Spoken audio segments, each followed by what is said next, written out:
une chanteuse de gospel. Catherine Hudson est née le 25 octobre 1984 à Santa Barbara en Californie de parents pasteurs. Entre 9 et 17 ans, elle s'implique dans les fonctions pastorales de ses parents et chante dans leur église.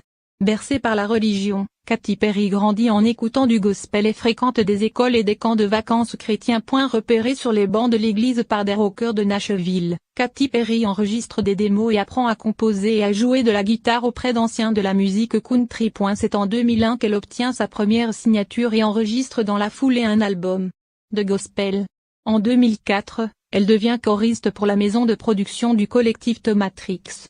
En 2007, elle rejoint Capitol Records et enregistre un single uniquement disponible en téléchargement, You're So Gay.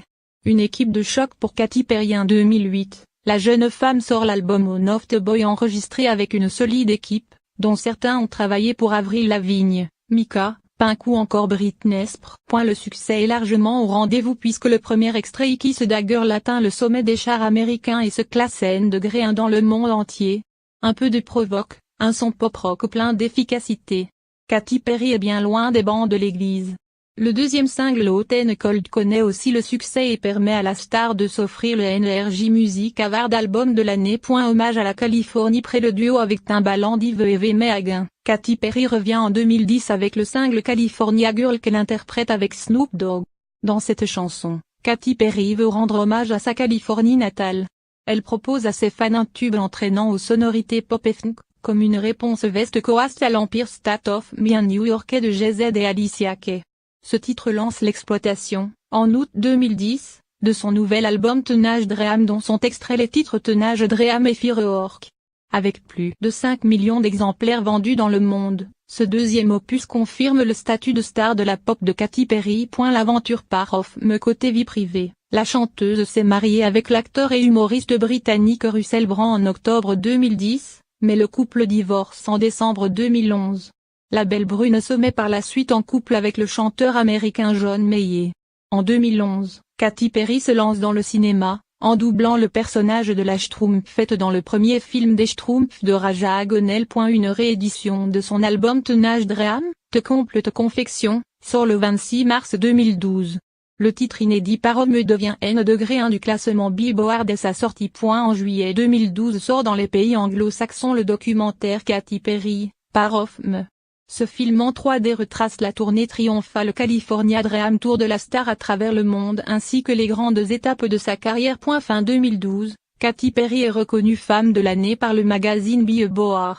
Depuis, elle travaille sur son prochain album, dont la sortie est prévue en 2013. 2013, Prism. En 2013, Katy Perry sort son nouvel album, intitulé Prism.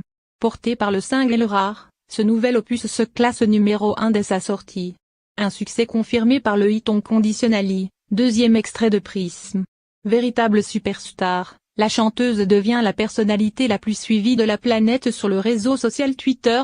Pour couronner cette fin d'année exceptionnelle, Katy Perry remporte 2 trophées lors de la 15e édition des NRJ Music Awards où elle reçoit les prix de l'artiste féminine internationale de l'année et de la chanson internationale de l'année pour son titre Rare. Face à la demande des fans, elle sort en décembre un 3e single Dark Horse, il devient son 9e numéro 1 au top single. La tournée de l'année 2014 commence sur les chapeaux de roue pour Katy Perry qui, malgré sa rupture en février avec John Mayer, met au point les derniers détails de sa tournée Prismatic World Tour. Le coup d'envoi est donné le 7 mai. Peu avant, la chanteuse extrait un nouveau titre, Birthday. Quant à Prism, il s'en est déjà écoulé plus d'1,1 million de copies rien qu'aux États-Unis. Embarquée dans sa tournée, elle n'en délaisse pas moins ses projets et annonce en juin avoir monté son propre label sous la houlette de Capitol Records. Alors qu'elle est en plein milieu de la partie américaine de sa tournée, Katy Perry sort le 11 août un 5e single avec le titre The Overdo It. L'automne ne s'annonce pas moins calme, puisqu'au mois d'octobre, Katy Perry laisse entendre qu'elle se produira à la mi-temps de la finale du Super Bowl 2015. Le Prismatic World Tour est prévu pour s'arrêter le 22 mars après notamment un passage à Montpellier et Lyon les 17 et 20 février. Un moment de repos et préparation après sa tournée, Katy Perry décide de s'octroyer du temps pour elle. Plus discrète dans les médias, elle